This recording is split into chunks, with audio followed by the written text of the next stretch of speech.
وہ بچے جو ہمارے چھوٹے بچے ہیں اور ابھی وہ بچے جو انشاءاللہ جن کو یہ جنم دیں گے, جو ہمارے پوٹینشیل پیرنٹس ہیں, وہ بچیاں جو میٹرک ایف اے میں پڑھتی ہیں, ایف ایس سی میں پڑھتی ہیں, جو بچے, ان سب کو یہ بات بتانے کی ضرورت ہے کہ خدا کے لیے جو غلطی ہم نے کی ہے تم نے وہ غلطی نہیں کرنی. اپنے ویلیو سسٹم کو ٹھیک کرنا ہے. میں نے سر ایک سٹڈی کی, ابھی وہ جاری ہے, تقریباً 1800 بچوں سے میں نے پوچھا تم کس جیسا بننا چاہتے ہو, اور یہ 8 سال سے کم عمر کے بچے کے. آپ یقین کریں بچوں نے جو کہا وہ یہ کہا میں میسی کی طرح بننا چاہتا ہوں جو فٹ بالر ہے, کسی نے کہا میں عاطف اسلم کی طرح بننا چاہتا ہوں, کسی نے انڈیا کے اداروں کا نام لیا, کسی نے نہیں کہا میں ابو بکر کی طرح بننا چاہتا ہوں, کسی نے نہیں کہا میں حضرت علی کی طرح بننا چاہتا ہوں, کسی نے نہیں کہا میں قائد اعظم کی طرح بننا چاہتا ہوں, کسی نے نہیں کہا میں عبدالستار ریدی کی طرح بننا چاہتا ہوں. ایک بچی نے صرف کہا کہ میں حضرت فاطمہ کی طرح. میں نے اپنے یوٹیوب چینل پہ اس بچی کا انٹرویو لایا, چھوٹی سی بچی نے کہا, میں پارک میں پھر رہی تھی, میں نے کہا بیٹا تم کیا بننا چاہتی ہو, کہتی میں حضرت فاطمہ کی طرح بننا چاہتی ہوں. تو میرے دوستو, ہم نے اپنے بچوں کے رول ماڈل ہی غلط کر دیے ہیں. ہم نے, اس لیے مجھے اور آپ کو بہت سیریسلی اس بات پر غور کرنا ہے. میں آپ سے عرض کروں, ساؤتھ افریقہ میں تتلیاں ختم ہو رہی ہیں, لہٰذا تتلیوں کی نسل کو بچانا بڑا ضروری ہے. اچھا, پانڈا ختم ہو رہا ہے, پانڈا کو بچانا بہت ضروری ہے. انسان پانڈا اور تتلیاں نہیں ہیں, انسان ختم نہیں ہو رہا ہے, انسان کا بچانا کوئی اتنا ضروری نہیں ہے, وہ پانڈا نہیں ہے. اس لیے اگر ہم اپنے بچوں کو یہ رول ماڈل نہیں دے سکتے تو مہربانی کر کے بچے نہ پیدا کریں. لیکن اگر ہم نے اپنی اولاد پیدا کرنی ہے تو وہ اولاد وہ پیدا کرنی پڑے گی اور اس کی وہ تربیت کرنی پڑے گی جن کا رول ماڈل وہ ہو جو حضرت عمر تھے, جو حضرت ابو بکر تھے, جو حضرت علی تھے, جو فاطمہ تھی, جو زینب تھی, جو خدیجہ تھی رضوان رضی اللہ عنہا. یہ ہمارے رول ماڈل ہمیں پیدا کرنے پڑیں گے, اور یہ تب ہوگا جب ہمارے اندر سے یہ دو چیزیں ختم ہوگی.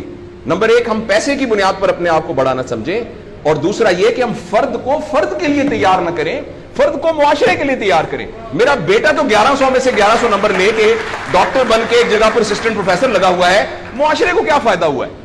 اور ہم میں سے آپ سوچیں کہ اللہ لوگ, عموماً ہم سب لوگ جب اللہ کا شکر ادا کرتے ہیں کہ یا اللہ تیرا شکر ہے, 3 مرلے کے مکان میں رہتے تھے, اب ماشاءاللہ کوٹھی ہے 2 کنال کے اندر, اور سائیکل پہ ابا جی جاتے ہوتے تھے, لیکن الحمدللہ ہمارے پاس اب 2-3 گاڑیاں ہیں, اور چھٹیاں تو سوال ہی پوادے کر جاندے ہوندے سی, کدے کدے گوڑ کھاندے سی, خراس تھے. اب ہم سارے بھوربن میں جاتے ہیں چھٹیاں گزارنے, کبھی کبھی انگلینڈ بھی جاتے ہیں.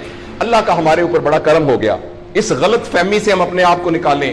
اللہ کا کرم یہ ہے کہ میری وجہ سے, جیسے انہوں نے ویڈیو دکھائی ہے کہ ہمارے یہاں کوئی بلڈ کا کچھ نہیں ہوتا تھا, شکر ہے میری وجہ سے یہ بلڈ والا کام شروع ہو گیا. میں ڈاکٹر ہوں, یہ والی سروس یہاں موجود نہیں تھی, اللہ کا شکر ہے کہ یہ والی سروس اب یہاں موجود ہو گئی ہے.